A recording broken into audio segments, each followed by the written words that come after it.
Welcome to our first show of high school sports here at Newsday. I'm Gregg, Sarra, your host.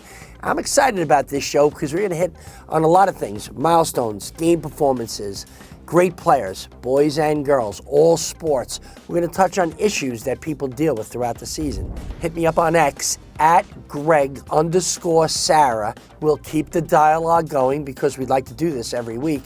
I want to hear what you have to say and the questions that you have for me, and hopefully I can answer them. We'll start our first show with Dunia Sibomana-Rodriguez, and why not? His story has been a story of inspiration and courage for the last 3 years, and it's not only about wins, it's also about losses.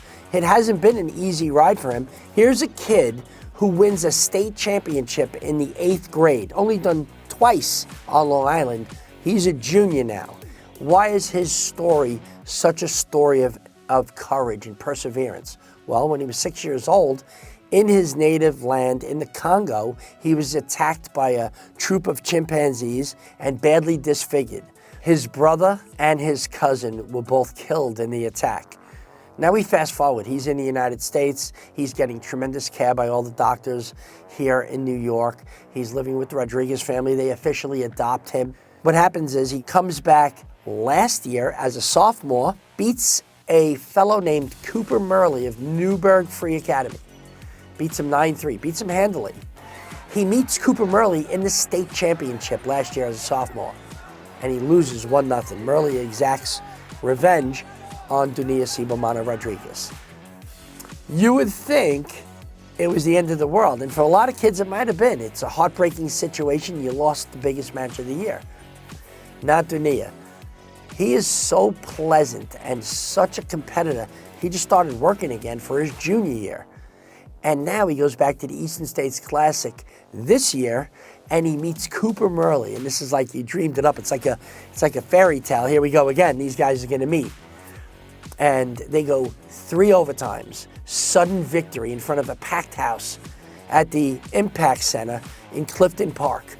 They go into the sudden victory of overtime, and Dunia gains a 3-point takedown, puts Murley on his back, and comes away with a 10-4 win.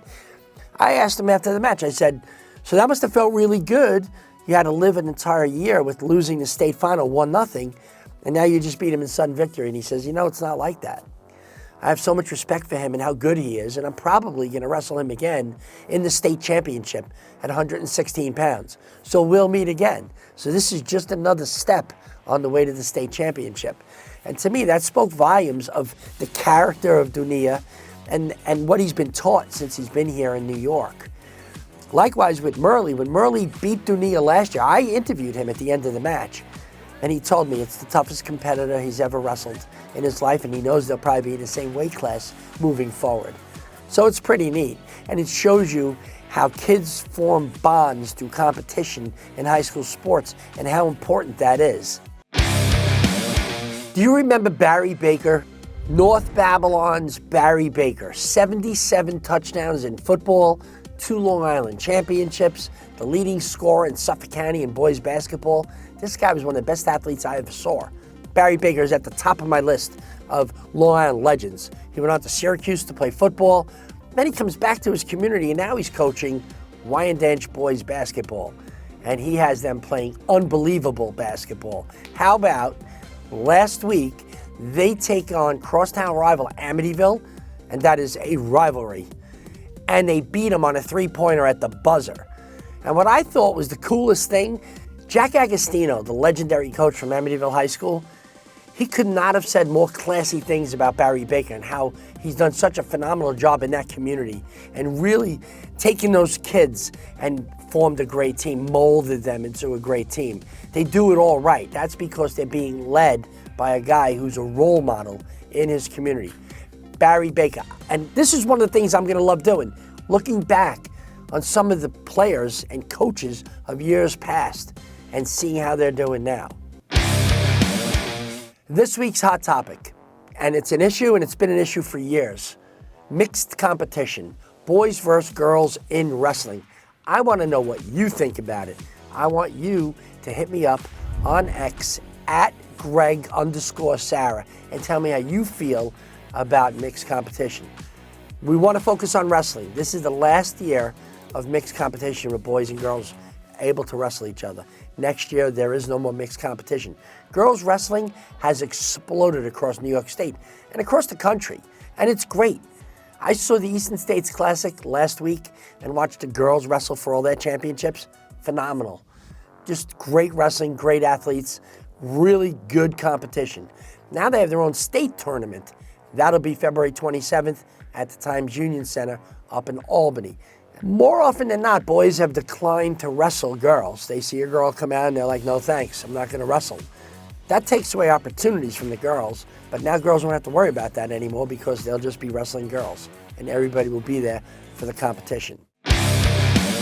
So I'm really excited about this. I wanted to share this with you before we end today's show.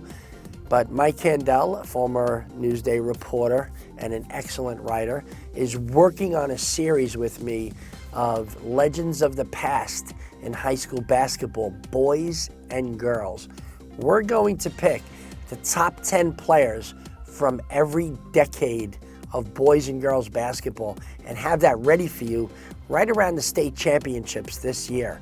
It's going to be pretty cool, something you can look forward to. And look, you can hit me up on X and say, hey, at Gregg Sarra, I think this guy should be, or this gal should be on your top 10 of the decade, because everybody's going to have an opinion. So I'm Gregg Sarra. Thanks for joining us.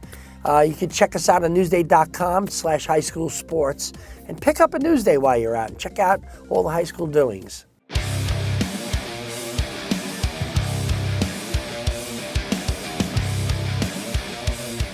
Newsday investigates how the town of Hempstead has issued 80,000 bus camera tickets in multiple school districts that never approved the program. School bus cameras, lack of approval, now available at newsday.com/bus tickets.